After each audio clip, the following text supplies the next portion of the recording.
Bonjour à toutes et à tous. Aujourd'hui, dans Droit au but, décryptons une situation sensible en matière de prestations compensatoires et concubinage. Je plante le décor pour contexte. Imaginez, les époux X sont divorcés. Monsieur X est tenu de verser à son ex-épouse, Madame Y, une prestation compensatoire sous forme de rente viagère. 2 ans après le divorce, il apprend que Madame Y vit en concubinage et estime que la rente dont il est redevable doit être réduite car les besoins de Madame Y ne sont plus les mêmes.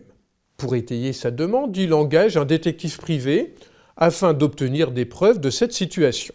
Pensez-vous que Monsieur X peut obtenir une réduction de la rente?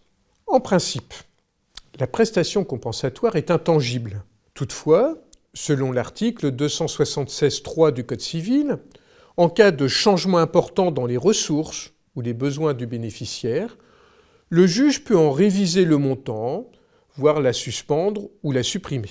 Ainsi, la nouvelle situation conjugale de Madame Y pourrait justifier une demande de diminution de la rente, sous réserve de l'appréciation du juge.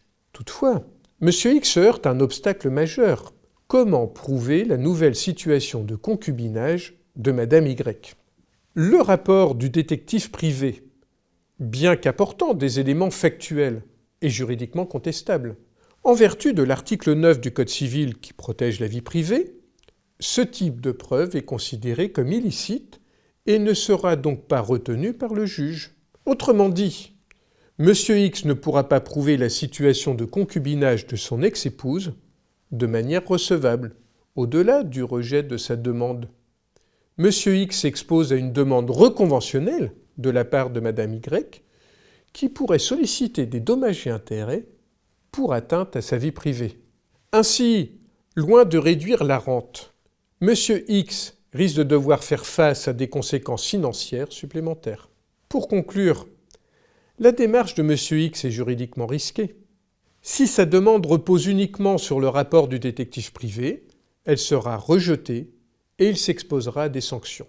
Avant d'engager toute action, il serait judicieux pour lui d'explorer d'autres moyens de preuve licites ou de consulter un avocat pour mettre en place une stratégie pour établir sa démarche.